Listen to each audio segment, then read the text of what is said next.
저는 일본에서 태어나서 해방되자 아버지와 함께 고향 경남 산청으로 왔습니다. 아버지는 경남 산청 지리산 살로 산청군 단성면 울이라는 곳에서 구장 활동을 하면서 열심히 활동을 하셨다고 그래요. 활달한 분이었다고 그럽니다. 많은 분들로부터서 칭송받고 많은 분들이 우러러보는 그런 분이었다고 그래요. 그 아버지가 지리산에서 빨치산으로 삶을 마치게 됩니다. 그러니까 내 아버지는 빨치산이었죠. 그러고 나서 나는 부산 작은 아버님 댁으로 가서 초중고를 마치게 됩니다. 그러니까 작은 아버님이 나를 데리고 가서 고등학교까지 공부를 시켰던 거죠. 그 방학 때 고향을 갔다 오고 그러면은 길을 걸을 때 많은 분들을 만나게 될 거 아닙니까? 너희 아버지는 참으로 훌륭한 분이었다. 아버지를 항상 이렇게 잊지 말고 가슴속에 새기면서 아버지를 닮으려고 이렇게 애써라 하면서 이렇게 말씀을 하셨습니다.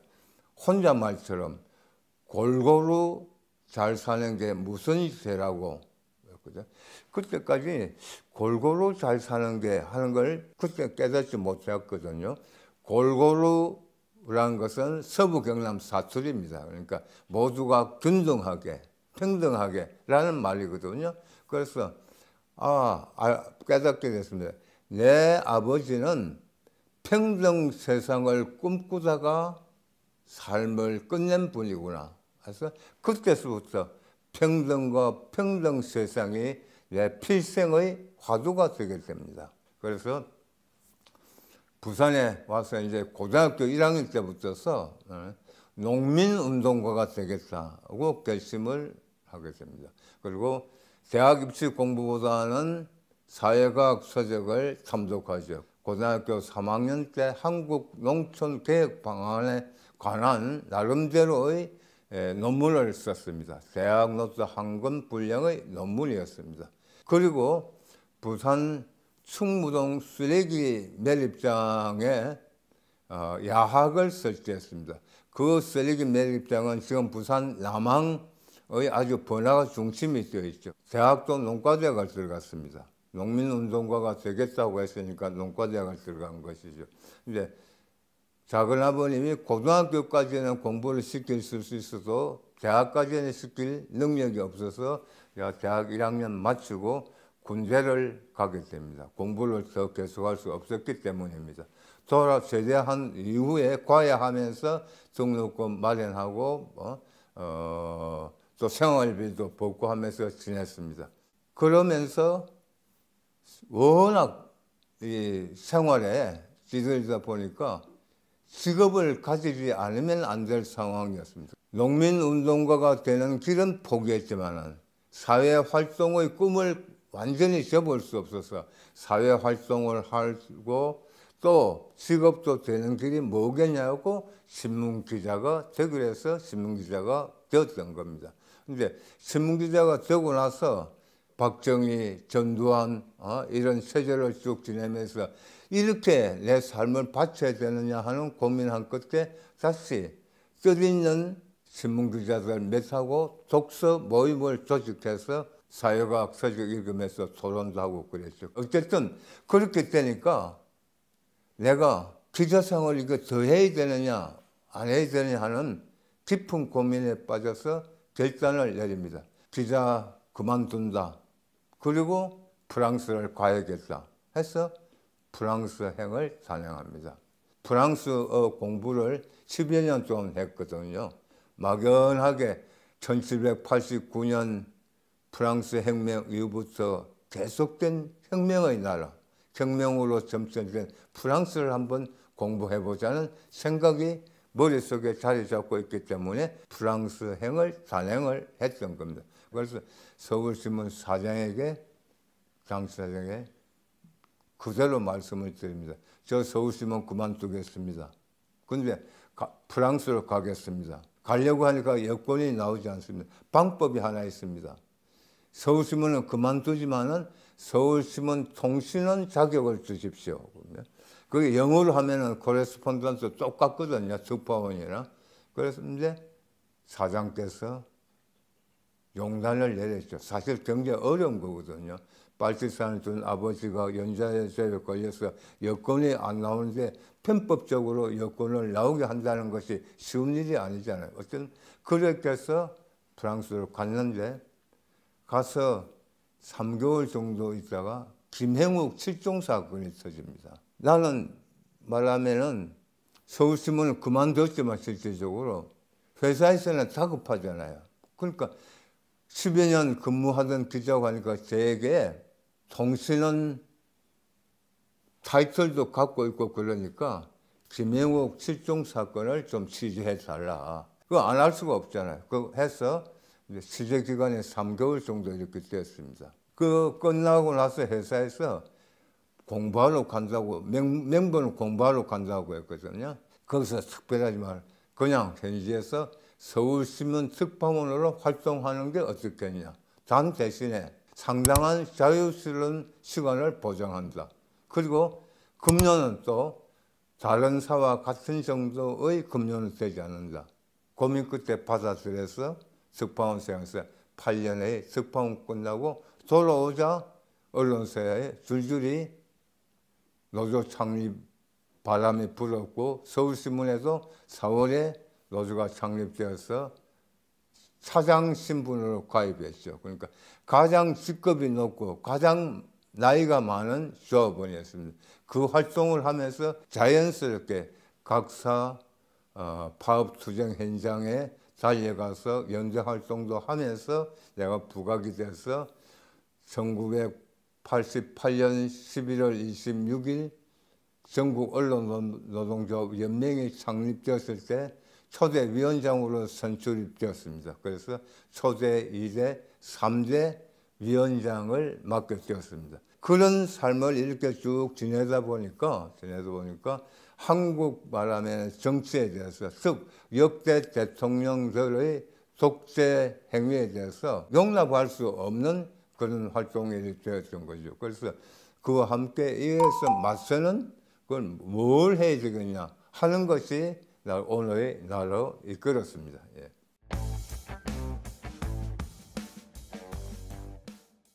(12월 26일에) 있던 민주노총의 나치노동국 총파업은 한국 노동운동사상 최초의 전국 규모 정치 총파업입니다. 그리고 대통령과 맞서서 승리한 파업입니다.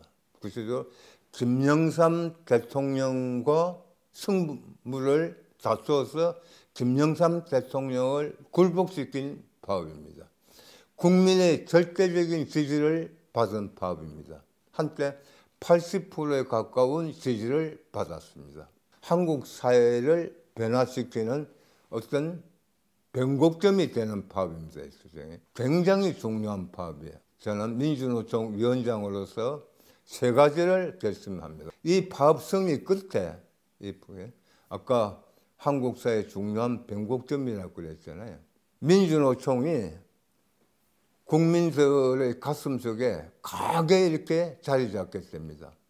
그리고 승리한 민주노총 위원장이 영웅처럼 됐어요. 그래서 민주주의 민족통일이라는 전국연합이 민주노총에게 제안을 합니다. 1997년 12월에 있는 대통령 선거에서 진보 진영의 독자 후보를 내보내자. 그 민주노총이 그걸 수용을 해서 실무회담 끝에 합의를 받습니다. 진보 진영은 97년 12월 대통령 선거에 독자 후보를 내보낸다. 그리고 그때부터 이제 조직이 이렇게 되는 겁니다. 그 조직의 명칭이 국민승리 21이 이렇게 되는 겁니다. 그때 대통령 후보는 누구였습니까? 다른 후보는 김대중 후보였고 이회창 후보였고 그렇습니다. 이인재도 있고 국민승리 21로 다 결집이 되어 있거든. 전국연합 민주노총 빈민조직 또 진보정치 조직들 학교 지식인들 모두 모여서 명칭을 국민승리 20일로 정해. 이 국민승리 20일은 선거 조직이었습니다. 선거 조직. 그러니까 진보 진영 후보를 대통령 선거에 내보내서 선거를 치는 선거 조직이었죠. 그 다음에 후보가 누가 될 것이냐 하는 문제가 나올 거 아니에요. 2차로 후보는 민주노총 위원장으로 하자는 것이 합의가 됐습니다. 전국연합 이창복 의장도 거론이 되고 했습니다마는 여러 면에서 볼 때 민주노총 위원장이 후보가 되는 것이 합당하다 했었습니다. 그리고 국민승리 21 공동대표는 전국연합 의장이었던 이창복 의장, 또 법조계를 대표한 고용구 변호사, 나중에 노무현 정부 때 국정원장도 지내고 했죠. 고용구 변호사, 권영길 이 세 사람이 공동대표로 해서 선거를 이렇게 치르게 됩니다.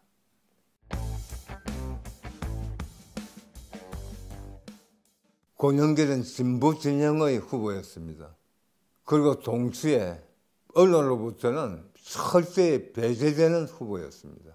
진보 진영의 후보라는 것은 민주노총이 중심이 되는 선거운동을 치르는 그 선거 조직의 후보라는 것을 말해주고 있거든요. 다른 후보하고 조우를 할 기회가 없습니다. 텔레비전 토론에서는 완전히 배제가 되었습니다. TV 토론에서만 배제될 뿐 아니라 뉴스에서 시작서부터 끝날 때까지 한 번도 언급이 되지 않은 후보였습니다. 아예 쌍거리 말하면 무시당하는 후보였어요. 권영길은 언론노조 출신의 후보입니다. 쭉 말하면 20여 년 기자 생활을 했던 후보예요. 그 후보가 완벽하게 이렇게 철저하게 배제당할 때의 심정이 어떻겠습니까? 그러나 그것을 감내를 했습니다. 왜? 언론노조는 언론 민주화를 철저히 부르짖고 그것은 다르게 이야기하면은 외부로부터의 압력이 있어서는 안 된다는 것이거든요. 어쨌든 철저하게 배제. 김대중 후보와 조우를 할 시간이 없었죠. 김대중 후보뿐만 아니라 다른 후보하고 만날 수도 없고 또 일상적으로 보이는 그런 선거운동을 할 수가 없었습니다. 진보 진영의 독자 후보 출마, 즉 민주노총 위원장 권영길의 출마는 뭘 위한 출마였느냐? 97년 대선을 바탕으로 대통령 선거가 끝난 다음 진보 정당을 건설한다는 게 목표였습니다. 진보 정당 건설의 주역은 누가 되겠냐? 바로 노동자들이 되어야 되는 겁니다. 노동 중심의 진보 정당을 건설한다는 거였습니다. 그래서 선거운동의 주 대상은 어떤 거냐? 바로 노동자들이다. 거기다가 언론에서 철저히 배제당하고 하니까 할 수 있는 말하면 선거운동이 뭐냐? 철저하게 노동 현장 중심의 선거운동을 하자.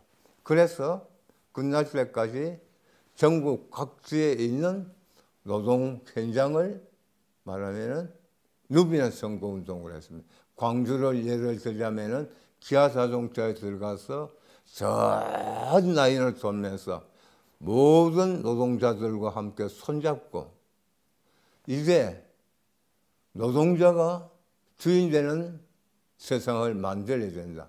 그러려면 노동자가 정치의 주인이 되어야 된다. 이번에 노동자 후보를 지지하자 하는 선거운동을 하고 그런 거죠. 전국적으로 다니면서 노동 현장만 했습니다. 그 만나는 조합원들이 감격하고 감동의 눈물을 흘렸습니다.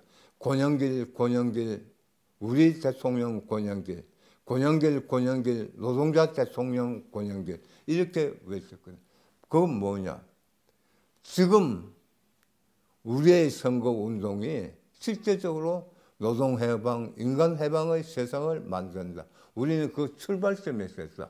그런 꿈을 그리면서 감격하고 감동의 눈물을 흘렸던 것이죠. 김대중 후보의 선거운동에 관심을 둘 수가 없어요. 다만 하나.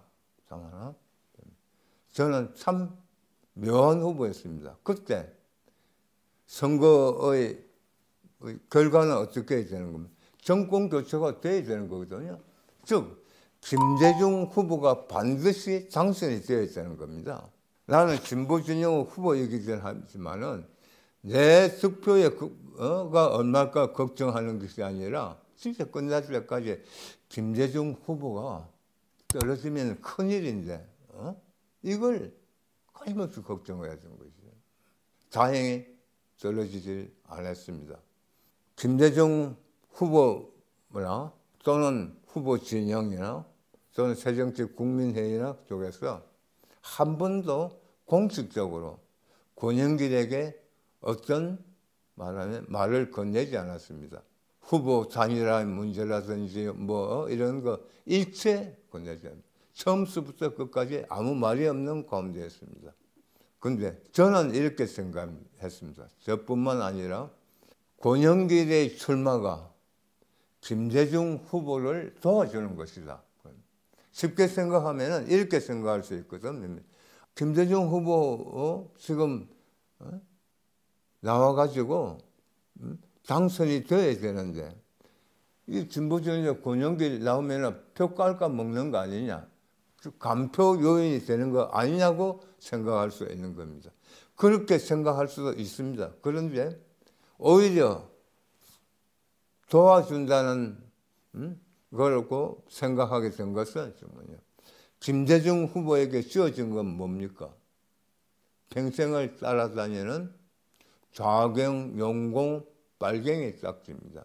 과격분자, 사회주의자, 나아가서 공산주의자. 빨갱이는 우리 사회에서 용납이 안 되는 용어잖아요. 같이 살 수 없다는 거. 사회주의자, 공산주의자, 좌경, 용공분자, 빨갱이. 이게 김대중 후보에게, 정치인 김대중에게 따라다니는 거죠. 그 선거 출마했을 때도 마찬가지거든요. 그런데 김대중의 정책, 김대중 후보 연설 내용, 김대중 후보의 선거 구호보다도 더 강력한 후보가 나왔어요. 그리고 이 후보는 우리는 진짜 좌파다. 우리가 진짜 좌파다 하고 스스로 천명하는 것입니다. 권영길은 그렇게 외쳤거든요.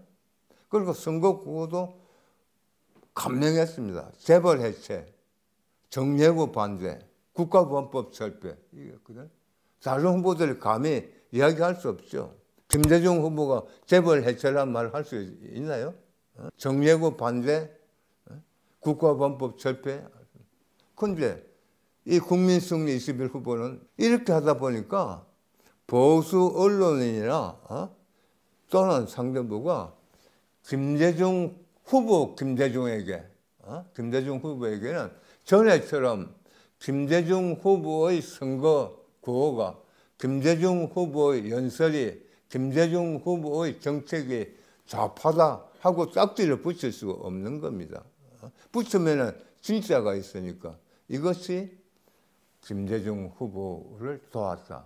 저는 김대중 후보도 그렇게 이해했으리라고 보고 있습니다. 그래서 그런 선거운동을 겪었다. 이제 진보 진영 우리로 보면은 노동 현장을 누비는 선거운동이었는데 선거운동을 실제로 막 제대로 하지를 못했어요. 이런 일어나라 코리아라는 파동이 있습니다. 일어나라 코리아 현수막을 전국에 내보냈는데 노동 현장에서 야단이 났습니다. 일어나라 노동자이면 모르겠는데 일어나라 코리아가 뭐냐? 선거운동 못한다. 이렇게.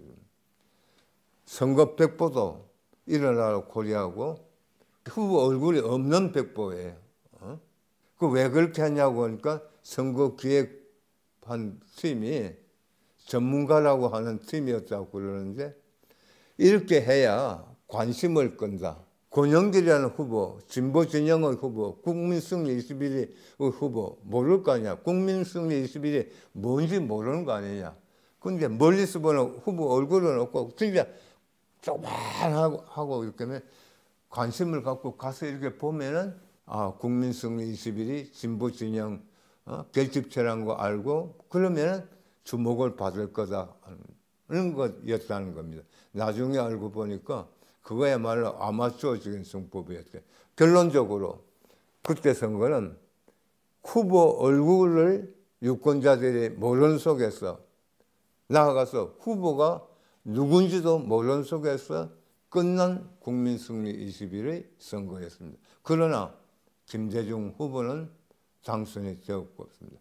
조금 전에 김대중 후보가 이해했을 것이라고 이렇게 저는 생각을 하는데 그것을 믿는 근거가 하나 있는데 선거가 끝나고 김대중 후보가 이제 조각을 할 것 아닙니까? 그때 모 인사가 저에게 와서 노동부 장관으로 들어가는 게 어떻겠냐는 제의를 하게 됩니다. 오래 걸리지 않고 제가 거부했죠. 권영길이 출마한 것은 노동자들과 함께 진보 정당을 건설하자는 것이다. 나의 꿈은 평등, 평화, 통일의 길을 건너가는 것이고 그 구체적인 표현은 노동자와 함께하는 진보 정당의 건설이고 이것은 모든 노동자들의 꿈이다. 그것을 버리고 내가 다른 길로 갈 수가 없다. 그 제의가 김대중 대통령 당선자의 진이었는지 아니면 실제로 김대중 대통령 당선자가 구체적으로 너에게 지시를 한 건지 언제는 모르겠습니다만은 중간에서 저에게 전하는 사람의 말은 김대중 정부의 초대 노동부 장관으로 들어가기를 바라고 있다. 하는 것이었습니다. 만약에 저는 사실을 같다고 믿고 있는데 사실이라고 한다면은 김대중 후보가 권영길의 출마가 자신의 표를 갉아먹는 요인이 아니라 오히려 도움이 되는 것이라고 생각지 않았을까 하는 걸 저도 그렇게 보고 있습니다.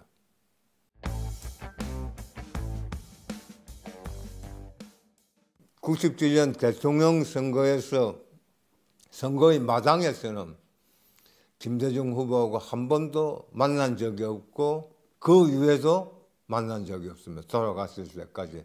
다만 아까 말씀드린 것처럼 간접적으로 노동부 장관 입각 제의는 간접적으로 받았던 것이에요. 그런데 그 이전에 언론노동위원장일 때는 당시에 그 김대중 총재하고 여러 차례 만나게 됩니다. 언론노조가 창립되고 나서 얼마 안 돼서 김대중 비서 한 분이 저를 찾아왔어요. 총재께서 권 위원장님을 만나고 싶어 합니다. 만나 주시죠 하는 간곡한 부탁이었습니다. 한참을 생각했습니다. 언론노동조합연맹 위원장이 정당 총재를 만나도 될까 하는 거였습니다. 고민 끝에 제가 만나야겠다고 판단했습니다. 이것은 단순히 정당 총재 김대중이 아니라 김대중이라는 정치인은 비운의 정치인이다. 그리고 가장 언론으로부터서 피해를 받은 정치인이다. 이 정치인은 언론노동조합연맹 위원장이 오히려 만나야 된다. 언론노동조합연맹, 언론노조의 창립 정신이 뭐라고 그랬습니다. 언론 민주화를 통해서 사회 민주화에 기여한다는 것이었거든. 즉, 이 땅의 정치, 경제, 사회 민주화에 기여하는 것입니다. 이 땅의 정치, 경제, 사회 민주화를 위해서 불굴의 투쟁을 하고 있는 분, 온몸을 던지면서 희생을 당하고 있는 분이 김대중 총재 아니냐. 그래서 만나기로 이렇게 했습니다. 녹화가 진행된 장소는 옆 동교 사저에서 이렇게 만났습니다. 지하 서재에서 만났죠. 김대중 총재를 만나는 분이 사람이 어느 정도의 중요도냐 하는 판단을 이 우스갯말처럼 떠드는 게 있었어요. 동교동 사제 응접실에서 만나면은 의례적인 만남이다. 지하설에서 만나면은 김대중 총재가 굉장히 비중을 두는 분이다. 목동 안가라고 불려지는 곳인데 거기서 만나면은 더 비중을 두는 것이다. 이런 그 이야기가 나돌고 있었어요. 그래서 지하설에서 만났습니다. 시국에 관한 이야기를 쭉 나눴죠. 얼마 있다가 거기서 또 왔습니다. 총재께서 목동에서 만나고 싶어 합니다. 아침을 함께 나누면서 이야기를 나눴죠.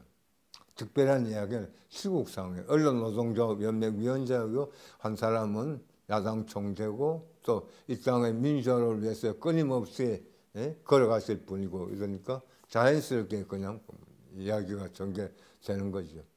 그 후에 한 두 차례 만나고 그럽니다. 또 연락이 와서 동교동 모처에서 만났습니다. 그 세 번째 만난 장소는 나중에 보니까 진짜 최측근이라는 사람들도 모르는 곳이에요. 김대중 총재가 이렇게 다니면서 대선 후보 때는 정말 수행 비서만 이렇게 알고 잠깐 휴식 처하는 거죠. 대외적인 명분은 휴식 처한다는 걸 모르죠. 이렇게 그런 곳인데 거기서 이렇게 만났습니다. 그래서 내가 종합해 볼 때 김대중 총재가 언론노동위원장과의 만남에 굉장히 큰 비중을 두고 있구나. 권영기를 특별하게 생각하고 있구나 하고 이렇게 생각을 했죠. 왜 그럴까 하고 생각했습니다. 그때 아마 발단은 김대중 총재가 89년인가 순방을 하게 됩니다. 주간조선에 그 기사가 났어요. 수행원들 추태, 좌파에도 우파에도 손짓, 김대중 총재의 유럽 순방 뒷얘기 하는 기사가 주간조선에 특집처럼 났습니다. 백민당에서는 야단이 났습니다. 김대중 총재 자신도 그렇고 허위 왜곡된 것이다. 철저하게 김대중을 죽이기 위한 허위 날조 기사다. 해서 조선일보하고 백민당이 전면전에 돌입합니다. 이때 언론노동조합 연맹이 저희 언론노련이 진상조사단을 꾸리고 집행위원회를 꾸미고 민주언론 실천위원회를 소집하고 이렇게 하고 집행위원들과 민주언론 실천위원단과 조사단과 함께 몇 차례 회의를 하고 언론 노부에 사설 같은 이게 있어요. 고전소리라고 하고 이제 일반 신문의 사설로 보면 됩니다. 일면 머리에 조선일보는 다시 태어나야 된다 하는 제목으로 기사를 게재를 하죠. 정말로 객관적인 기사였는데 그 객관적인 기사만 해도 김대중 총재로 볼 때는 백민당으로 볼 때는 이게 엄청난 겁니다. 이게 아무도 도와주지 않고 거들떠 보지 않고 오히려 욕하고 이런데 전국 언론노동부 연맹이 기관지를 통해서 조선일보가 다시 태어나야 된다고 이렇게 하니까 아마 그때서부터 주목한 것 아니겠냐. 언론노련이 뭐냐, 언론노련 권영길 위원장은 누구냐 하고 한 끝에 저를 만나게 되었을 것을 이렇게 보아지고 그런 관계는 이렇게 쭉 되었습니다만은 어쨌든 묘하게 1997년 선거마당에서 후보대 후보로 이렇게 만나지는 않았지만은 후보대 후보로 이렇게 서게 됐던 것이죠.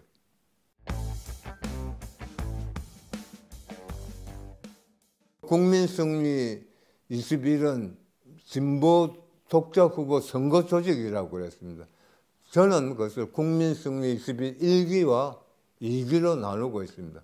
국민승리 21은 권영길 선대 본부적 성격이었는데 선거가 끝나서는 전혀 다른 겁니다.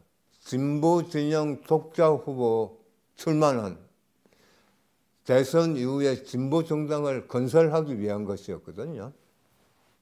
선거운동을 할 때 TV 토론에 한 번도 못 나갔지만은 우리는 굉장히 열정적 선거운동을 했습니다. 정말 꿈에 부풀어서 했습니다. 3자 TV 토론은 없었는데 한 번의 TV 토론이 있었어요.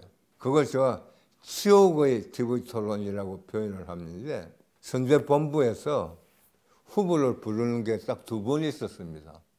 한 번은 3자 토론에는 못 나가지만은 군소 후보 TV 토론이 있다. 쉽게 이야기하자면은 한때 많이 이렇게 오르내렸던 허경영도 거기 있고 그렇잖아요. 여기에 참가하는 여부를 선거대책본부가 논의를 했는데 결론을 못 내린다. 참여해야 된다는 쪽이 있고 안 된다 하는 쪽이 있는데 후보가 결정을 해야 된다.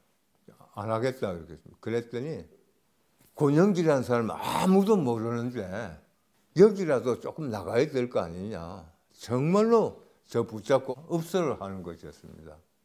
모든 것 다 죽이고 나가자. 그래서 나갔습니다. 도움 하나도 안 됐어요. 한 번은 서울대학교 폐지론을 내걸어야 되는데 서울대학교 폐지를 내걸 거냐 말 거냐 하는 걸 이 정책위원회가 결정을 못 하겠다. 정책위원들이 교수급으로 한 200명 구성되어 있었습니다. 서울대 폐지론은 제가 프랑스부터 와서 늘 외치고 있던 무상교육과 연계되는 겁니다. 모든 대학을 무상교육화하고 국가가 재정 책임지고 그러면 모든 대학이 국공립대학으로 되고 그 모든 국공립대학을 서울대화한다. 그래서 서울대 폐지로는 단순히 서울대만 이렇게 없애자는 게 아니라 그 안에 무상교육이 담겨 있고 모든 대학의 국공립대학의 평준화가 담겨 있고 그렇습니다. 프랑스에서 실시하고 있는 것처럼 파리 1대학, 2대학, 3대학 이렇게 쭉 되어 있는데 그런 식으로 이렇게 우리도 하자는 거예요. 그것을 표현하는 것이 서울대학 폐지인데 이거 일반인들이 못 알아먹는다. 언제 서울대 나와가지고 그렇게 길게 설명하겠냐. 결정을 그런 후보가 하라. 그래서 제가 갖고 서울대 폐지론 내오면 너무 과격하다고 한다. 실제로 이해 못한다. 그 결정 때문에 2번 이렇게 올라왔었습니다. 그러나 성공, 아까 일어나라 코리아 때문에 성공 못한다고 했지만 열정에 부풀어 있고 정말 새로운 역사를 그리고 있었습니다. 그런데 그 선거가 끝나고 결과가 어떻게 됐습니까? 32여만 표 받았거든요. 마포 가든 호텔 앞에 선거대책본부가 있었는데 250명 정도가 모여서 북적거렸습니다. 아, 이제 된다. 끝나고 나서 그러니까 저는 그 건너에서 대표를 밤새도록 집회봤습니다. 김대중 후보가 당선돼서 일산 저택에서 만세 부르는 모습을 볼 때까지 대표를 지켜보고 선거대책본부로 가서 폐허처럼 되어 있었습니다. 그리고 그때 다 떠났습니다. 그 폐허 보고 제가 제주에 내려가서 3일 동안 있으면서 제주시의 함덕이라는 바닷가에 조그마한 민박집을 얻어서 3일 동안 제가 생각하면서 결단을 내렸습니다. 권영길이 당선되려고 출마한 것이냐? 진보정당 만들려고 출마한 것 아니냐? 권영길이 100만 표 받으면 진보정당 만들 수 있고 30만 표 받으면 진보정당 못 만드는 거냐? 아니지 않냐? 만들자. 올라와서 다시 선거대책본부 사무실에 갔습니다. 18명이 남아 있었습니다. 그 18명 앞에서 제가 똑같은 말을 외쳤습니다. 권영길이 100만 표 받으면 진보정당 만들고 30만 표 받으면 못 만드는 거냐? 우리의 꿈은 무엇이냐? 노동자들의 꿈은 뭐냐? 진보 정당을 만들어서 노동 중심의 진보 정당을 만들어서 노동자가 정치의 주인 되는 세상 만들자는 거 아니었냐? 그걸 우리가 포기한다는 거냐? 아니잖냐? 했어? 다시 출발하자. 보침을 쌌습니다. 보침을 싸고 모습은 처량했지만 우리는 대장정의 길을 우렁차게 걸어갔습니다. 국민승리 20일 2기는 진보정당을 건설하는 조직체였습니다. 그래서 국민승리 21일이 중심이 되어서 진보정당 건설 작업을 아주 활발하게 펴게 됩니다. 남은 사람들이 뛰어서 진보정당을 건설했습니다. 절망과 좌절을 넘어선 진보정당 건설이었습니다. 민주노동당 당명을 붙여서 활동을 하게 되는 것이죠.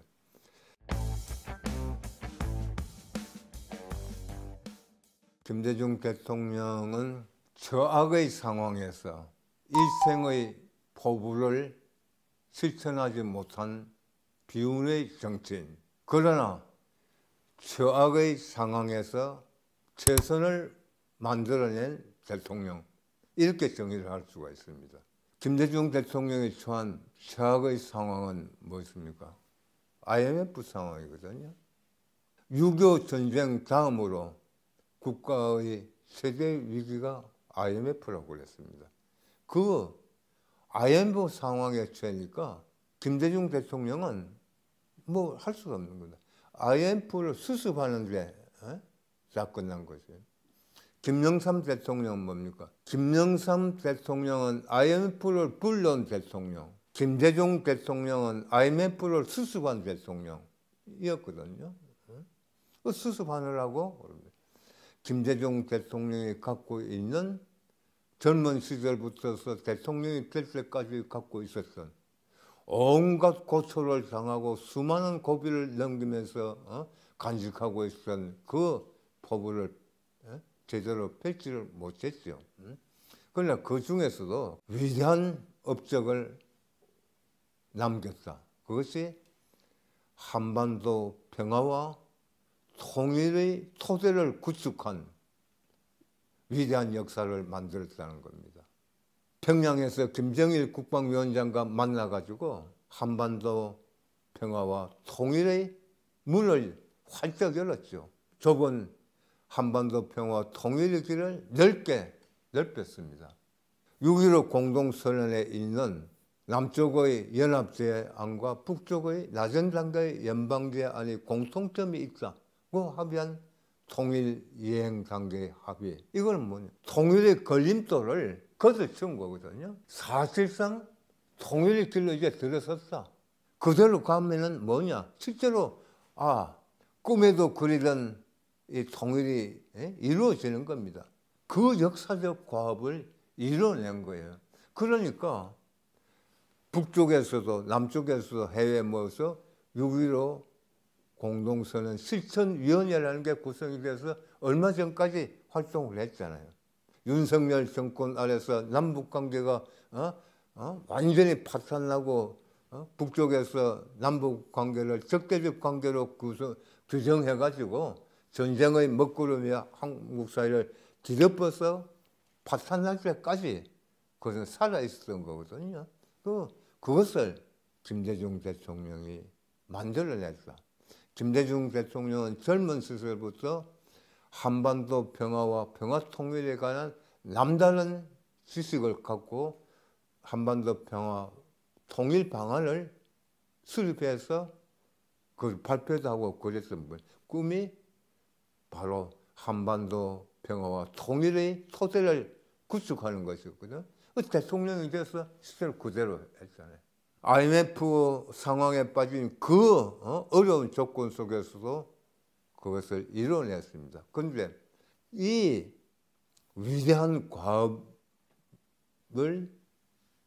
손상케 하는, 어떤 의미에서는 상쇄시키는, 저는 감히 과오를 범했다고 이렇게 표현하고 있는데 그건 좀 저 식의 과도한 표현이고요. 상쇄시키는 그런 조치를 취했다. 그게 IMF의 요구사항을 즉각적으로 전폭적으로 수용을 했다는 겁니다. IMF 요구사항을 즉각적으로 전폭적으로 수용하지 않으면 그럼 다른 방법이 있느냐고 되물을 겁니다. 그래서 그때 일어났던 IMF 요구사항을 처리하는 세 가지의 형태를 말씀드리고자 합니다. 나라별로 보면은 인도네시아, 말레이시아, 한국입니다. 똑같이 같은 시기에 IMF 사태가 터졌어요. 수습을 하는 것은 각각 달랐습니다. 그래서 저는 인도네시아형, 말레이시아형, 한국형 이렇게 붙이고 있습니다. 말레이시아는 어떻게 했냐? 전적으로 거부를 했습니다. IMF 요구사항을. 끝까지 거부를 했어요. 그래서 말레이시아는 IMF 체제 속에 들어가지를 않았습니다. 인도네시아는 거부를 하다가 다시 협상을 해서 IMF 요구 조건을 완화를 시켰어요. 근데 우리 한국은 바로 전폭적으로 수용을 했어요. IMF 요구사항은 뭐냐? 세 가지가 입니다. 금융개방, 공기업 민영화, 노동시장 유연화 이 세 가지는 신자유주의의 핵심입니다.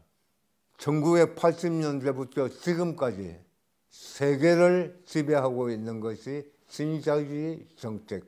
이 신자유주의가 오늘 한국을 말하면 망치게 하고 있는 거예요. 극도의 빈부격차, 비정규직 중심의 노동시장, 수습할 수 없는 경제구조, 전부 신자유주의거든요. 즉 신자의 핵심 요소, 즉 IMF의 요구사항을 그대로 이렇게 받아들여 본 것이에요. 말레이시아는 어떻게 했냐? 미국 월가에서 갈고 닦인 금융 전문가 9명을 마하티르 총리가 불러들여가지고 대응을 전적으로 들어가지 않았습니다.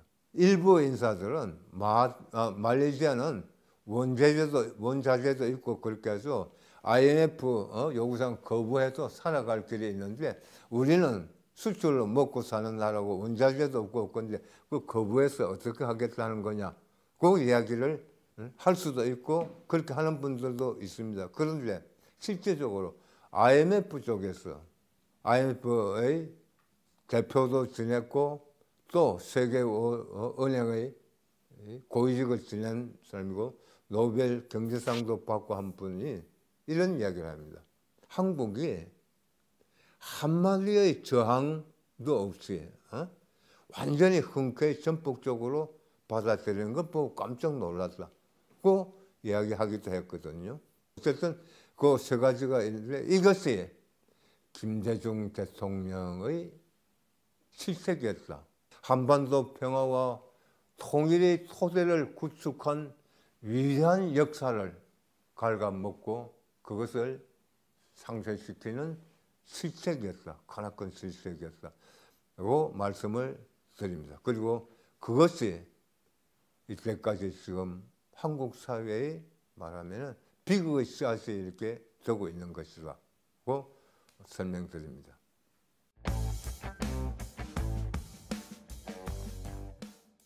박정희는 지역주의 정치의 수혜자입니다. 김대중은 지역주의 정치의 피해자입니다. 박정희는 지역주의 감정을 불러일으켜가지고 권력을 유지했습니다. 의도적으로 지역 감정을 불러일으켜서 이 땅에 지역주의 정치가 팽배하게 만들었습니다. 그 끝에 오늘날 한국의 정치는 지역주의 정치를 벗어나지 못하고 있습니다. 정치인 김대중은 지역주의 정치 피해자였습니다. 박정희의 호남 고립화로 인한 피해자가 김대중입니다. 이렇게 극명하게 대비되는 두 사람이 만약에 저는 요즘 1972년 선거에서 박정희가 대통령이 되지 않고 김대중 후보가 되었더라면 어땠을까 하는 것을 요즘 생각하고 있습니다. 어떤 논설이 칼럼을 쓰는데 제가 썼던 거하고 거의 문구가 똑같은 게 있어요. 똑같이 제가 역사에 만약은 없지만 1971년 선거에서 김대중 후보가 당선되었더라면, 김대중 대통령이 탄생되었더라면 이 나라가 지금 어떻게 되었을까 하는 거였는데, 그 칼럼도 박정희 후보가 당선되지 않고 김대중 후보가 당선됐다면, 대통령이 되었다면 이 나라가 어땠을까 하는 그런 접근이었습니다. 접근 문구는 같은데 내용은 이렇게 정반대죠. 저도 2024년 노벨 경제학상 수상자들의 세 사람의 말을 인용을 했거든요. 한국의 경제 발전이라는 것은 민주주의의 제도 발전에 의한 것이다 하는 것이죠. 그런데 이 논설위원도 경제학상 그 사람을 인용을 했어요. 이 경제학상 수상자들은 한국과 북한을 대비를 이렇게 했어요. 북한은 부와 권력을 완전히 쥐고 있는 착취제도의 권력자. 민주주의이고 포용적 제도가 있는 이 남한. 이게 이제 오늘날 남북한 경제의 차이라고 이렇게 되어 있는데 그 그대로 대비를 해보자고요. 부와 권력을 완전히 쥐고 있는 독재자. 그 누구였습니까? 김대중과 박정희를 보면은 박정희는 부와 권력을 완전히 쥐고 있는 권력자였습니다. 그때 노동자들은 착취당했습니다. 22살의 청년 전태일이 15살 정도 되는 소녀애들이 병들어서도 착취당하는 걸 보고 자기 몸을 불살랐잖아요. 우리는 기계가 아니다. 근로기준법을 준수하라. 하고 외치면서 자신의 몸을 불태웠습니다. 그러고서도 그게 안 없어졌잖아요. 노동조합 하나 만들 수가 없었습니다. 노동조합 만들면 그때는 완전히 국가 파괴범을 해가지고 제대로 이렇게 말하면 살아갈 수가 없었어요. 이런 박정희 체제였습니다. 포용적 김대중은 민주주의 신봉자예요. 철저한 민주주의입니다. 김대중이 외친 것은 민주주의가 살아야 경제가 살아난다는 것은 일관되게 젊은 시절부터 지금까지 외치고 있는 겁니다. 포용적 상징이잖아요. 그렇게 핍박받으면서도 안 왔잖아요. 심지어는 전두환, 노태우까지도 죄는 밉지만은 인간은 미워하지 말자고 그렇게 외치면서 포용적 자세를 보였습니다. 그들이 파렴치범이었고 학살범이었으니까 그거는 덮을 수 없는 것이지만은 그런 포용적 정치의 상징이었거든요. 그런데 그렇게 거기다가 노벨 경제학상들이 거기에 부와 권력을 움켜쥐고 있는 독재자, 민주주의 신봉자, 포용적 격에 박정희와 김대중을 넣으면 답이 나오잖아요. 민주주의와 포용적 제도가 경제 발전을 이루었다고 한다면 만약에 71년에 김대중 대통령이 탄생했다고 그런다면 이 나라가 지금 어떻게 돼 있겠냐 이거죠. 그 논설위원이 반대적으로 그때 김대중 후보가 되었으면 어떻게 되냐는데 대중경제론을 부르짖는 김대중, 중화공업을 외친 박정희 이렇게 대비를 시키더라고요. 김대중의 대중경제론은 산업구조의 문제가 아닌 겁니다. 중화학을 반대하고 이런 거 아니에요. 김대중의 대중경제는 평등경제죠.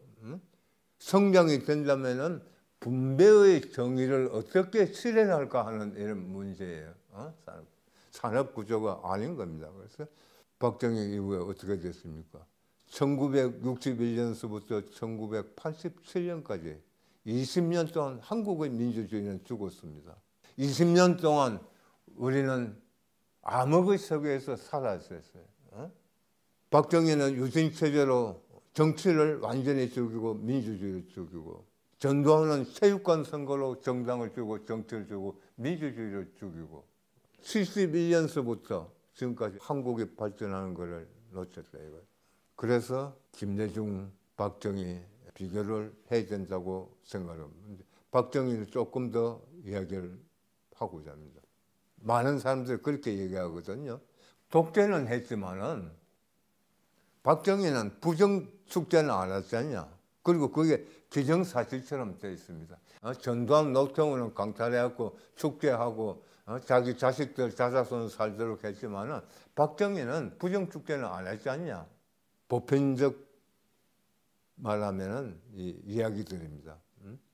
박정희는 부정축제를 하지 않았을까? 과연 그럴까? 밝혀야 된다고 저는 보고 있습니다.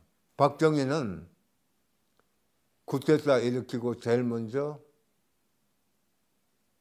한 게 언론 탄압입니다.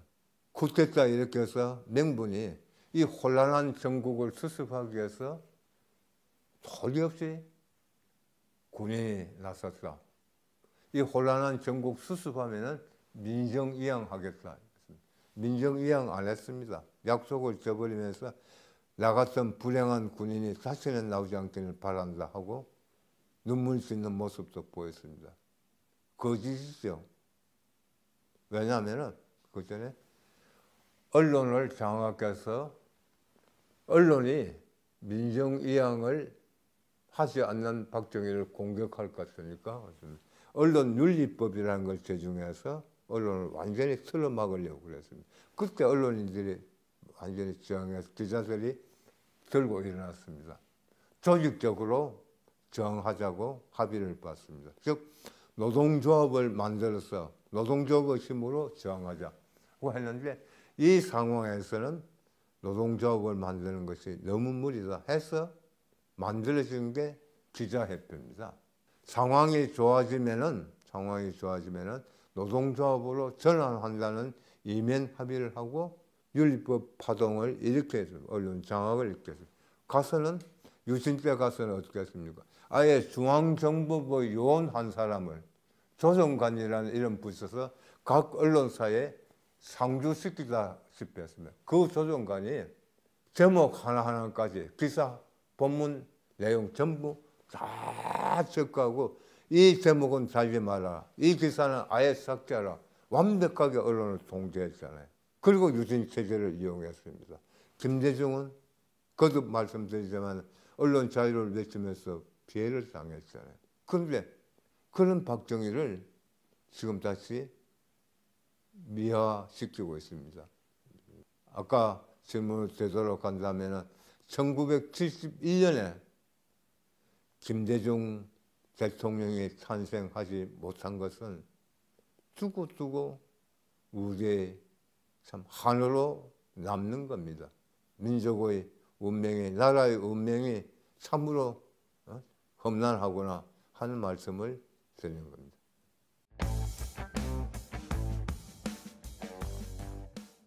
92년 대통령 선거가 김대중 후보의 패배로 끝나고 이 야당 진영이 완전히 멘붕 상태에 빠졌잖아요. 그리고 김대중 후보는 정계 은퇴 선언하고 뭐 이렇게 됐습니다. 그 무렵에 좀 지나서 그때 꼬마민주당이라는 게 있었거든요. 꼬마민주당하고 이렇게 쭉 당시 평민당하고 합치는 문제가 일어났습니다. 정계 개편 움직임이 일어났거든요. 이 정계 개편 움직임이 있을 때 저에게 꼬마민주당에 있는 분들이 많이 권유를 합니다. 권고를. 이 정계 개편하는 쪽으로, 즉 편민당하고 합류하는 쪽으로 같이 가자 하는 것이었습니다. 당시 노무현 의원이 가장 적극적이었습니다. 권위원장 함께 갑시다. 그래서 나는 안 갑니다. 왜 안 갔냐?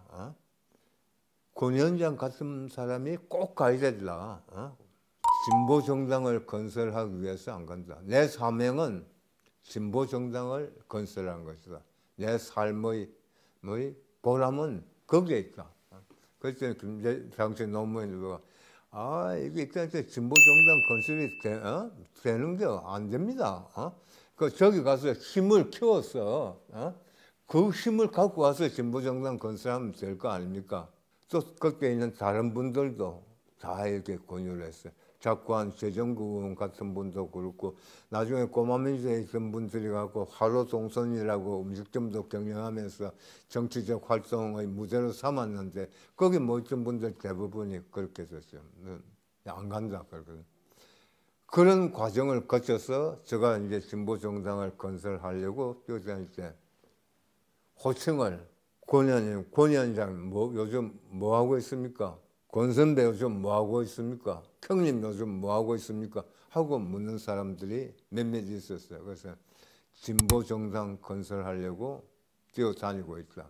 안 되는 일만 왜 이렇게 골라서 하고 있습니까? 어떻게 하려고 그러냐? 그러니까 매달 장비를 10,000원씩 내는 사람 10,000명이 있을 때 우리는 진보정당을 건설하고자 한다. 그냥 진보정당 건설하는 것도 안 되는데 아니 매달 장비를 10,000명을 내세요? 이건 절대로 안 됩니다. 그 되면은 기적이다. 근데 기적은 말로만 있는 것이고 글로만 있는 것이지 실제로 일어나지 않는 게 기적이다. 그것까지 이야기했거든. 우리는 8,000여 명 되었을 때 창당 선언을 했습니다. 강령과 규약에 따라서 그렇습니다. 이렇게 건설된 정당은 우리 정치 개혁을 이끌게 됐습니다. 그때에 그 이유까지도 그렇고 정당 건설하면 뭐죠? 총재가 건설하자 그러면 한두 명이 하룻밤 사이에 가서 강령 만들고 장명 만들고 그리고 간판 붙이는 겁니다. 그것이 우리나라의 지역주의 정치, 금권 정치, 패거리 정치였잖아요. 그것을 깨부수는 것이 정당개혁이고 정치개혁인데 그 정치개혁을 이끈 진보정당, 창당, 민주노동당으로 갔다는 거죠. 굉장히 큰 공로가 있다는 말씀을 드리고 이렇게 정치개혁을 이끈 진보정당이 창당이 되어서 민주노동당 당명을 채택했다. 민주노동당 당명을 채택할 때만 잠깐 말씀을 드리겠습니다. 정당은 무슨 첫 번째 강령이 있어야 되거든요. 강령에 동의하는 당원이 있어야 됩니다. 그 조직이잖아요. 거기에 따라서 활동하는 것이거든. 근데 당명도 당원들이 결정해야.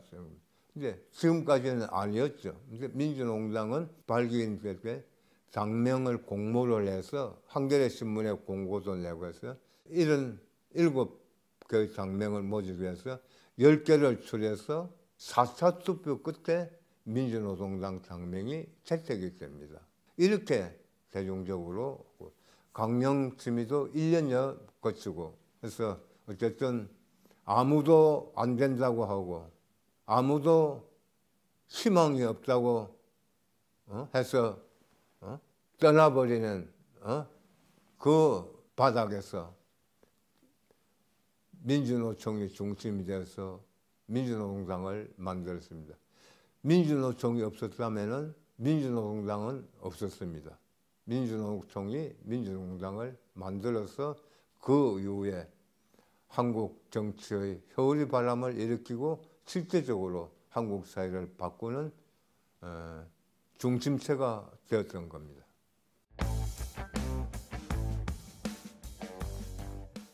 참 묘해요, 저 입장이. 아까 김대중 대통령과는 대통령이 되기 이전에 말하면은 백민당 총재 시절에 만남을 자주 갖고 했다고 이렇게 말씀드렸잖아요. 노무현 후보하고도 그렇습니다. 노무현 후보가 88년 언론노동조합이 창립된 고무업에 현대중공업에 가가지고 4,000여 명의 노동자들 앞에서 1시간 20분 정도 연설을 해요. 현대중공업 같은 데서 노동자 국회의원 한 사람 만들어내야 되는 거 아니냐. 나는 어디든지 가면은 국회의원 당선된다. 근데 노동자 국회의원 20명만 있으면은 이 나라를 한번 흔들겠는데 국회를 바꿀 수 있는데 이런 이제 연설을 한 거죠. 그런데 그게 왜곡돼 가지고 전 언론에 노무현을 완전히 패대기 친 겁니다. 그런 패대기 친 기사가 났어요. 당시에 노무현 의원이 항의하고 이렇게 하죠. 이게 당시에 굉장히 큰 사회 문제가 되었거든요. 이때 언론노동조합연맹이 진상조사단을 꾸려서 현지에 가서 진상조사하고, 역시 마침 그때 언론노동조합 노보가 창관될 때인데 언론노보에 이 진상보고서도 내고 이렇게 됐어요. 이제 그런 관계가 있어가지고 이제 그런 노무현 의원이 노동위원회 의원이었거든요. 그래서 언론노동조합 연맹과 언론노련과 노동위원회 삼총사라고 있는 의원 세 분과 불가분의 관계를 맡습니다. 그 노동위원회 삼총사가 이해찬, 노무현, 이상수 의원이에요. 그래서 우리 언론노련 간부들하고 축구 대회도 하고 가족들도 다 동반하고 그래서 동반해서 축구 대회도 하고 그랬습니다. 그래서 축구하다가 그 유시민 지금 작가는 이해찬 의원 보좌관인데 자리가 부러지기도 하고 그랬습니다. 그때 노무현 의원 보좌관은 그 후에 많이 거론되는 이광재, 안희정 뭐 이런 사람들. 어쨌든 이 삼총사하고 불가분의 관계를 맺고 있어요. 그때 노무현 의원의 후원회장이 된 이기명 씨가 언론노련 행사에 빠짐없이 꼭 와가지고 저에게 이렇게 이야기합니다. 권영장님, 노무현 우리 의원님 잘 좀 봐주십시오. 노무현 의원님 좀 키워주십시오. 언론노련이 뒷받침해 주십시오. 이런 부탁이었습니다. 근데 이기명 씨는 KBS에서 방랑김사관 쓰는 작가였거든요. 나중에 이제 후원회장이 됐습니다. 그래서 그때서부터 사실 실제적으로 노무현 의원과 많이 가까웠습니다. 늘 같이 하고 뭐 농담도 자주 하고 있는 말 없는 말 할 수 있는 그런 처지. 그런 노무현 의원이 대통령 후보에 나왔고 권영길도 대통령 후보로 나와서 2002년에는 TV 토론장에서 다 같이 앉혀가 되었어요. 제가 첫 번째 TV 토론 때 한 모두 발언이 바로 국민 여러분 행복하십니까? 살림살이 좀 나아지셨습니까? 하는 거였습니다. 다르게 이야기하면은 모든 국민은 행복할 권리가 있다. 헌법이 보장하고 있는 행복권을 추구해야 된다. 그런데 지금 이런 나라 꼴에서 행복하겠냐? 행복이 아니라 걱정거리로 가득 차 있다. 자나깨나 걱정거리다. 애 낳아서 키우는 걱정, 공부시키는 걱정, 병들면 병 고치는 걱정, 주택 걱정, 노후 걱정, 교육비 걱정, 병원비 걱정, 노후 걱정, 주택비 걱정, 이게 온 머리를 짓누르고 있고 일상적인 걱정거리가 있는데 어떻게 행복하겠냐? 살림살이가 나아지려면 어떻게 되냐? 월급 받는 사람은 월급, 장사하는 사람은 한 달 수입, 그거 대부분 어디에 들어가느냐? 애 놓고 키우는데, 즉 보육비에, 공부시키는데, 교육비에, 병들면은 병원비에. 그래도 주택 마련하려면은 월급쟁이가 20년을 가도 안 된다. 마련하는데 노후는 노후 쓸 돈이 없지 않냐. 살림살이가 나아지려면 어떻게 해야 되냐. 애 출산비에서부터 키우는 데서부터 공부시키는데 병치료하는데 집 마련하는데 노후에 내 돈 집값 말은 번 월급이 안 들어가야 된다. 다르게 이야기하면 국가가 보장을 해야 된다. 그게 유럽에서 이야기하는 요람에서 무덤까지의 복지제도 아니냐. 무상급식, 무상보육, 무상교육, 무상의료. 무슨 돈으로 할 거냐. 공평과세로서 상징적으로 부유세, 소득이 있는 곳에 세금을 내야 된다. 세금은 지금 누가 내고 있냐. 부자들이 세금 내고 있냐? 안 내고 있지 않냐. 누가 내냐. 월급쟁이들이 말하면 근로소득세, 그게 전부냐. 그래서 세제를 대폭 국가가 돈이 없는 것이 아니라 돈이 5% 정도의 부자들에게 집중적으로 가고 있고 이 사람들은 가진 만큼 세금을 안 내기 때문에 그런 것이다. 이게 그 토론에 나온 요지였잖아요. 모두 발언을 상징적으로 국민 여러분 행복하십니까? 살림살이 나아지십니까? 하고 표현한 거고 그 토론 때 노무현 후보는 현실성 없다, 후황된 것이다. 그 공격을 했습니다. 저는 끝나고 나오면서 농담식이지만은 권 후보는 행복한 후보예요.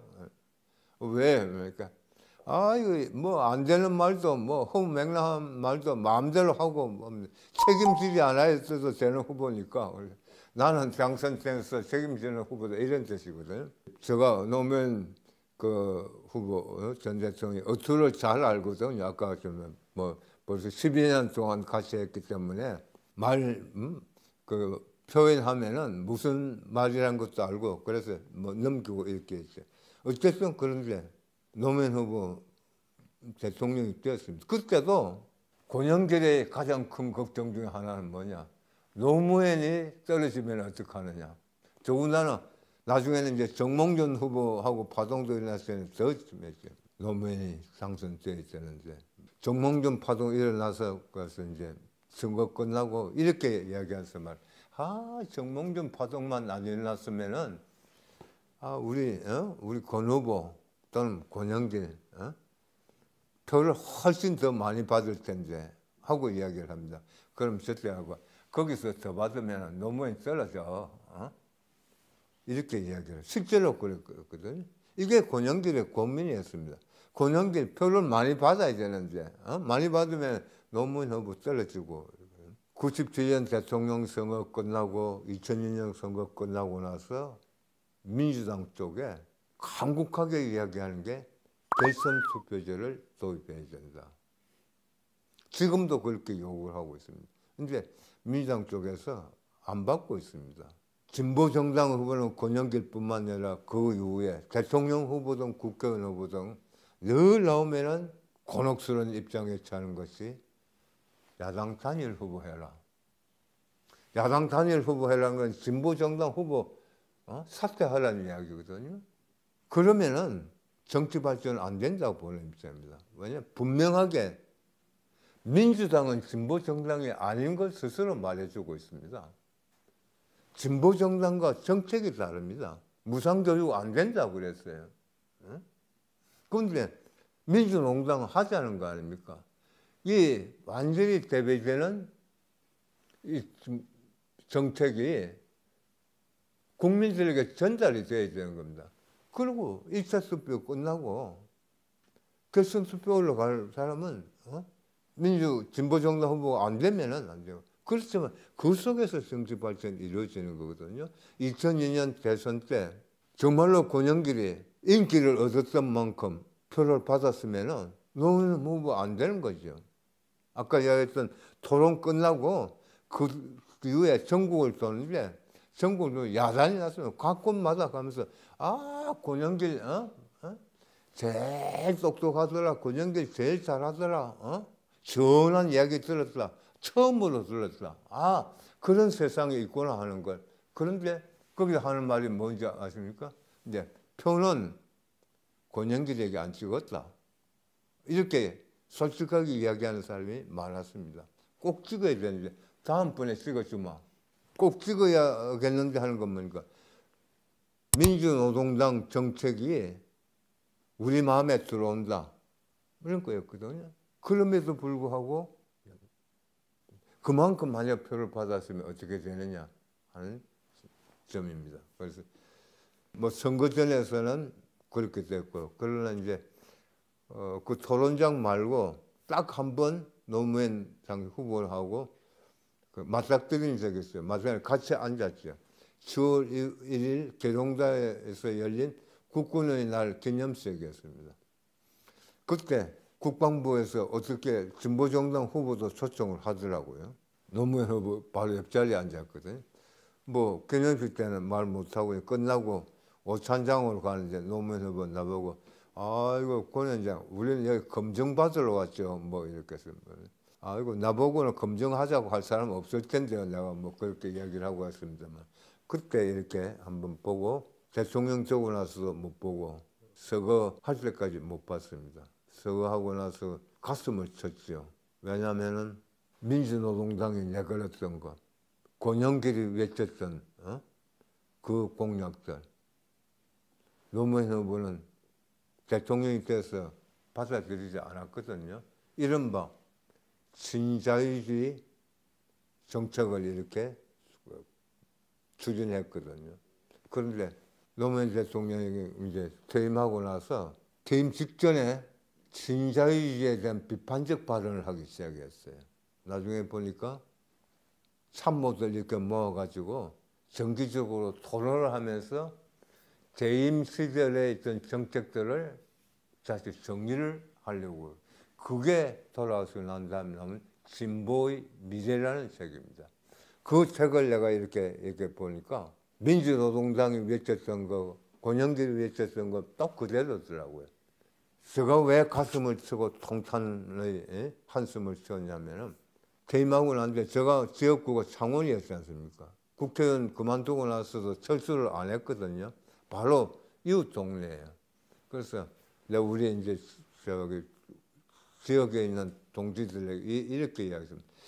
노무현 전 대통령하고 나하고 하나는 대통령 재임 시절의 현실의 정책, 하나는 진보정당 권영길의 이상 정책, 즉 이상과 현실, 대통령직을 수행한 현실론, 진보정당 후보였던 이상론, 이 두 개를 갖고 토론을 하고 정리를 해내면 이것이 한국 국가 발전에 가장 좋은 자료가 된다.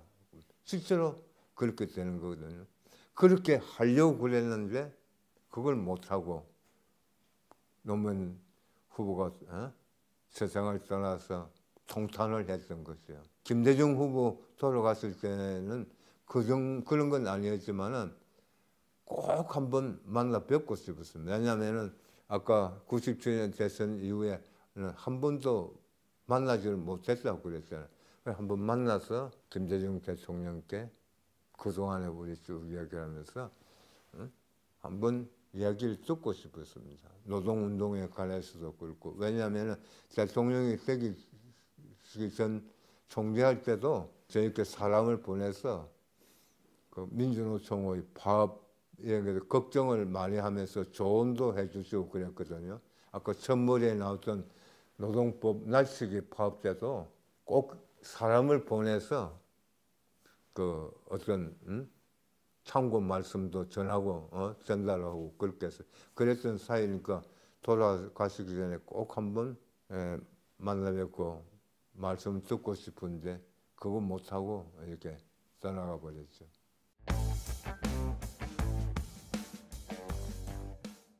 노무현 정부하고 민주노동당이 임기 내내 대립각을 형성했습니다. 4가지 때문에 그랬습니다. 평택 미군기지 건설, 이라크 파병, 한미 FTA, 비정규직법. 평택 미군기지, 이라크 파병, 한미 FTA는 내가 17대 때 민주노동당 의원이 10명이 탄생했을 때 그때 일이었습니다. 내가 그때 당시 외교통상위원회, 즉 주무위원이었거든. 그래서 더 집중적으로 파헤쳤습니다. 이라크 파병, 평택 기지는 일반적으로는 이렇게 이야기되고 있습니다. 용산 기지를 평택으로 이전한다. 일제 때부터 그 일제가 차지하고 있던 용산 기지, 미군 기지, 그걸 가고 용산 기지를 우리 돌려받으니까 얼마나 좋은 일이냐. 평택 기지 가는 건 전방사단이 미군 기지에 가는 거다. 단순한 미군 기지의 이전으로만 알고 있거든요. 미군 기지가 이전해서 있을 곳 평택 기지. 본질이 뭐는가 하는 것을 파헤쳤습니다. 민주노동당의 권영길이. 이 본질은 주한미군의 성격 변화에 관한 겁니다. 즉 평택 기지는 전략적 유연성에 따른 기지 건설이에요. 미군의 세계 패권 전략에 따른 기지 건설입니다. 전략적 유연성, 영어로 하면 strategic flexibility라고 그러는데 그건 뭐냐? 주한미군은 왜 있는 거죠? 북한에 대한 억지력으로 있는 겁니다. 그게 한미 상위 방어 조약의 핵심이에요. 지금은 한미 동맹을 포괄적 동맹이라고 이야기하고 있습니다만 한미 동맹은 한미 상호 방위 조약이고 그것은 말하면 군사 동맹이에요. 즉 미군이 한반도에 있는 것은 북한 억지력이다. 그런데 이 미군을 세계 곳곳에서 전쟁이 일어나면은 기동군으로 파견하는 것이다. 그 주된 전쟁의 상대는 뭐냐? 중국이다. 그래서 그러면은 북한 군 지키라고 한 억제하라고 한 이 미군이 저 중동에서 전쟁 나면은 거기 가고 대만 합에서 전쟁 나면은 거기에 출동하고 이 평택 미군 기지는 세계 화약고가 되는 것이고 세계 전쟁의 미군 기지가 되는 것이다. 이걸 폭로한 겁니다. 처음에는 부인했지만 나중에 객관적 증거를 가지고 가니까 부인을 하지 못했어요. 우리는 미국의 세계 패권 전략을 위해서 이 평택 기지를 건설하고 한반도가 하얗고가 되어야 되느냐. 이게 평택 미군 기지의 문제였습니다. 두 번째, 이라크 파병. 민주공당은 모든 전쟁을 반대합니다. 어떤 전쟁도 반대하는 것이 민주노동당의 정체성입니다.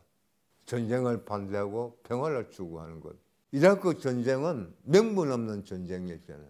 미국이 침공할 때 후세인이 대량 살상 무기 만들고 핵무기까지로 제조할 것이라는 명분을 세워서 침공했습니다. 그게 미 CIA의 조작이라는 게 뒤에 밝혀졌잖아요. 침공하기 위해서 그런 것을 조작해냈죠. 그렇게 밝혀진 그 이라크에 파병을 한다?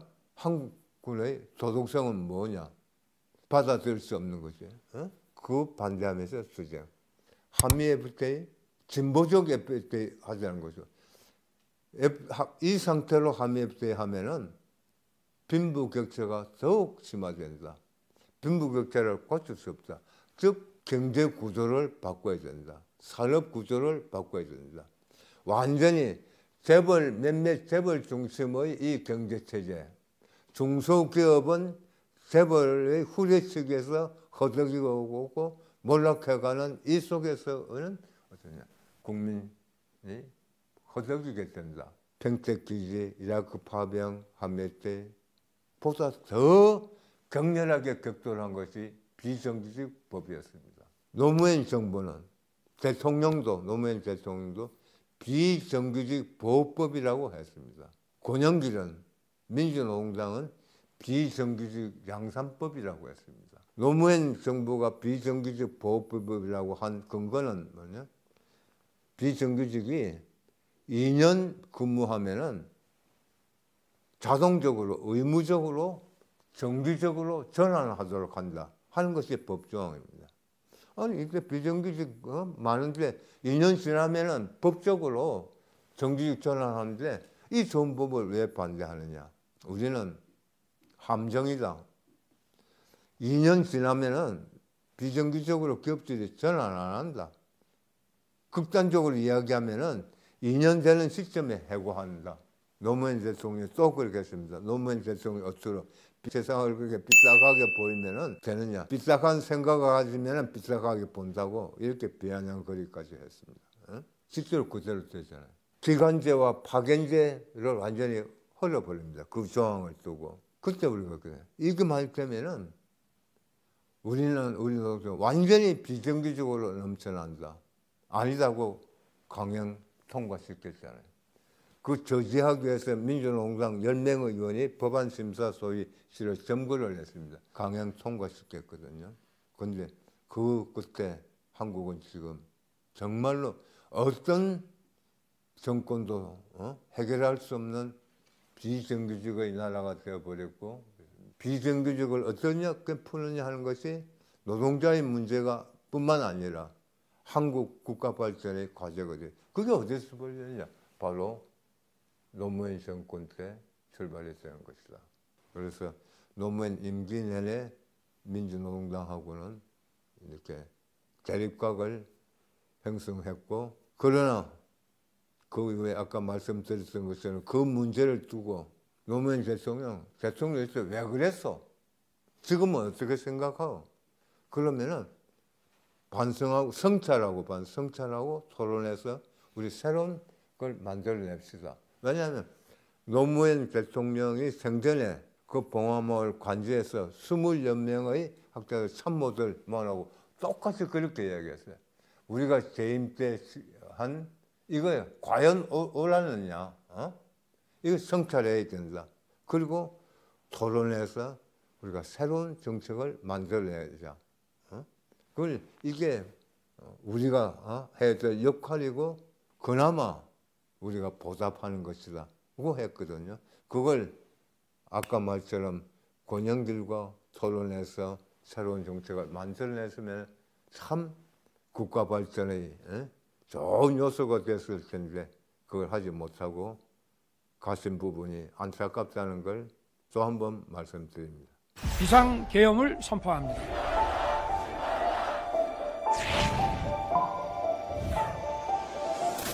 정부가 결국 구제금융을 신청하기로 했습니다. 김대중 후보 전국적으로 사건들을 달리고 있고 대통령으로서의 직책을 성실히 수행할 것을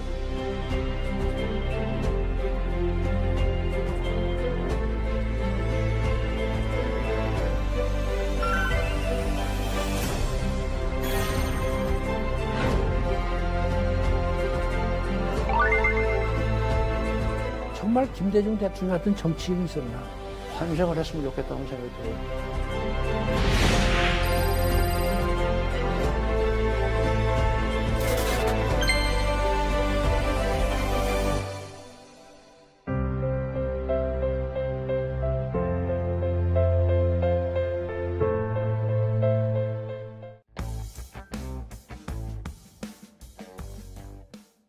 노무현 대통령이 소통하려고 하는 이 대통령의 모습, 소통하려고 노력한 부분, 그건 평가해야 될 부분이죠. 일부에서는 그걸 오히려 비판하고 비아냥거리는 투로 이야기하고 있지만은 노무현 대통령의 어투, 평소의 성격, 그 다음에 오랫동안의 과정을 아는 분들은 그것이 소통 하는 하나의 방법이었다. 그러니까 그 다르게 이야기하면 노무현 대통령의 말이 너무 좀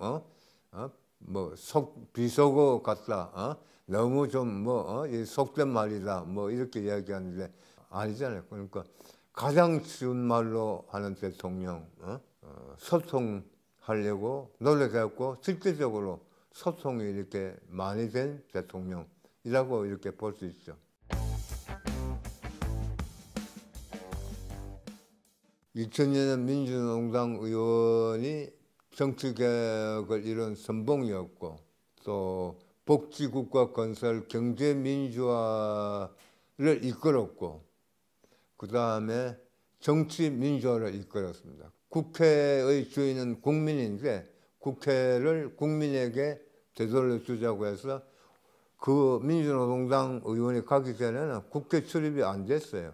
엘리베이터도 마음대로 못 탔습니다. 의원 전용 엘리베이터였고 의원 전용 엘리베이터를 무용지물로 만들고 국회의 문턱을 낮추고 국회의 벽을 허물어서 오늘날 많은 사람들이 국회를 드나들 수 있게 한 것이 민주노동당이었다는 것이고 그 다음에 그 강조하고 싶은 것은 오늘 영세 자영업자들이 어렵거든. 대선 끝나고 국민승리 21이 진보정당 건설할 때 노동 중심의 진보정당을 건설하자고 했지만은 가장 먼저 한 것이 상가임대차 보호법 제정운동이었어요. 우리 민주노총 조합원들과 함께 진보정당 건설 요원들과 함께 전국적으로 상가임대차 보호법 제정을 왜? 임대 상인들하고 만날 수 없으면 임대료가 제일 문제다. 그래서 상가 조직이 탄생을 했고 민주노동당 의원이 들어가서 상가 임대차 보호법을 입법화시켰습니다. 그 때문에 장애인 처벌법을 이렇게 만들어 냈던 거죠. 오늘날 주 5일째 월화수목금토 쉬는 주 5일째 바로 민주노동당 의원들이 만들어낸 거예요. 민주노동당 의원들 10명이 국회에 진출했을 때 우리는 거대한 소수 전략을 펴자 이렇게 이야기했습니다. 거대한 소수 전략이란 뭐냐면은 민주노총 또 전농과 같은 기층 민중 조직체와 함께 사회계획을 이루어야 된다. 18대 권영길은 교육과학기술위원회였습니다. 교과위원회였습니다. 4년 동안 집중적으로 한 것입니다. 빈부격차가 교육격차를 만들고 그 교육격차가 더 큰 빈부격차를 만든다. 이 고리를 깨뜨리지 않으면 한국 사회의 발전은 없다. 구체적으로 이야기하면 서울 강남에 있는 출신이 이른바 스카이 대학으로 불리는 명문대학에 거의 다 들어가고 있고, 그래서 서울 강남 집값이 전정부지로 올라가고 있고 대치동이 금사라기 땅으로 이렇게 되어 있는 것이다. 이걸 깨트려야 된다는 건데, 근데 마침 얼마 전에 한국은행이 이 보고서를 냈어요. 민주농당 권영길 의원이 2008년서부터 4년 동안 연구하고 발표한 거하고 똑같은 내용입니다. 한국은행 이상용 총재가 얼마 전에 과감하게 더 나가서 바로 서울대학을 비롯한 이 대학에 지역별 입학 시험 제도를 만들자. 즉 지금대로 하면은 강남 출신이 스카이대학에 다 들어간다. 이걸 법적으로 제한하자는 겁니다. 민주농당이 만약에 이렇게 했으면은 저 좌파 집단들 저거는 공산주의식으로 하자는 거냐 이렇게 했습니다. 근데 똑같은 그 우리가 외쳤던 이야기를 바로 지금 2024년 이 시점에 한국은행 총재가 그렇게 이야기를 하고 있습니다. 다르게 이야기하면 그렇게 하지 않으면은 한국 사회의 발전은 없다. 그렇게 하지 않으면은 빈부격차 문제를 해소할 수 없다. 그렇게 하지 않으면은 교육의 문제를 해결할 수 없다. 저출산 문제 해결할 수 없다 하는 것이죠. 근데 지금 그렇게 그래서 진보 정당은 필요하다. 이승만, 박정희, 전두환, 노태우, 이명박, 박근혜, 문재인, 윤석열 오기까지 대통령이라고 부를 수 있는 사람 몇 사람 되겠어요? 전두환은 대통령 되어서는 안 될 사람이었잖아요. 박정희 독재에 관해서 오늘 여러 차례 말씀드려서 다시 언급하지 않겠습니다. 이명박, 박근혜 언급할 가치도 없는 사람이었잖아요. 파렴치범에 가까운 이명박 대통령의 행위였습니다. 박근혜 대통령 뭐 가지고 대통령이 되었습니까? 복지와 경제 민주화 가지고 대통령. 김종인 씨 영입해가지고 김종인 씨가 복지와 경제 민주화의 상징적인 인물이다 이렇게 하고 들어가서 그것 때문에 대통령이 됐다는 것은 만천하가 인정을 하는 거예요. 그런데 그렇게 됐으면은 실천에 옮겨야 되잖아요. 이행을 해야 되잖아요. 안 했잖아요. 사기쳤잖아요. 국민들을 상대로 사기를 친 겁니다. 그거 안 돼가지고 지금도 무상교육 외치고 있고 무상의료 외치고 있고 그렇습니다. 지금도 이 시점에서 국민의힘하고 민주당의 무상교육 전쟁 펴고 있어요. 고등학교까지의 무상교육 논쟁을 펴고 있습니다. 그렇게 사기친 대통령 박근혜였습니다. 결국 탄핵됐죠. 저는 그래서 가장 안타까운 대통령이 문재인 대통령이라 보고 있습니다. 촛불로 만든 대통령 문재인이라고 이야기하고 있지 않습니까? 촛불이 요구하고 있는 개혁 안 했잖아요. 저는 문재인 대통령이 개혁 정책을 못한 것이 아니라 안 했다고 보는 입장입니다. 평화를 구축하기 위해서 어떤 일이 있었습니까? 평양에 가서 15만 평양 시민을 상대로 감동적인 연설을 했어요. 북의 그런 사회에서 도저히 상상할 수 없는 그런 허용이었습니다. 남북한의 두 정상이 백두산 천지에 손잡고 만세 불렀어요. 뭐가 되는 줄 알았습니다. 와서 아무것도 안 했잖아요. 박근혜는 대통령이었을 때 그렇게 반대하던 개성공단 어느 날 하루아침에 폐쇄시켰습니다. 이명박은 대통령이 돼서 누군가가 어떤 총격 사건 그 명분을 삼아서 금강산 관광 어느 날 한마디로 중단시켰어요. 반대로 이야기하면은 문재인 대통령은 박근혜가 느닷없이 폐쇄시킨 개성공단 왜 뭐냐는 겁니다. 미국이 반대한다고? 금강산 관광 왜 재개 못하는 겁니까? 미국이 반대한다고? 봐서 설득해내야죠. 그걸 하지 못했거든요. 비상계엄을 선포합니다.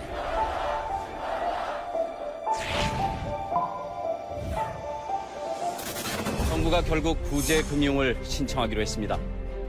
김대중 후보 전국적으로 사건들을 달리고 있고 대통령으로서의 직책을 성실히 수행할 것을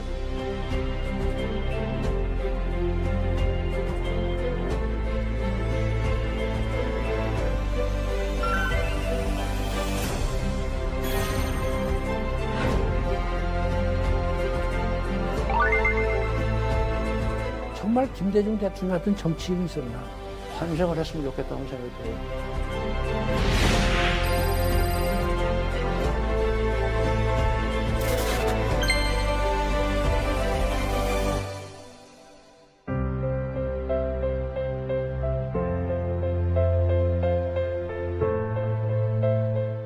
오늘 이야기하다 보니까 김대중 전 대통령, 노무현 전 대통령, 문재인 전 대통령 세 사람 다 저하고는 개인적으로는 특별한 관계를 다 갖고 있습니다. 문재인 대통령과도 정말 아주 긴밀한 내용 갖고도 서로 이야기를 나눴던 바고 또 서로 아끼고 그런 사이인데 그럼에도 불구하고 대통령 문재인에 대한 평가는 냉정해야 된다고 보기 때문에 오늘 제가 지적을 했습니다. 윤석열 대통령은 지금 뭐 임기 반을 남겨두고 모든 국민으로부터 탄핵당했잖아요. 모든 국민이 지금 버리고 있는 대통령이잖아요. 모든 국민들이 다 말해주고 있는데 제가 뭐 새삼스럽게 윤석열 대통령 이야기할 필요가 있겠습니까? 저는 매일 아침 이렇게 기도하고 있습니다. 평등, 평화, 통일 길을 걸어가서 부끄럽지 않은 삶을 살아가겠습니다. 가난하고 소외된 사람과 함께 할 것이며 끊어진 남과 북이 대결이 아니라 대화와 화해로서 하나 된 나라, 사랑이 실천되는 나라, 평화를 만드는 길을 걸어가도록 하겠습니다. 인간에 대한 무한한 사랑을 바탕으로 열정, 헌신, 희생의 삶을 살겠다고 다짐하고 있습니다. 그렇게 생을 마치고자 합니다.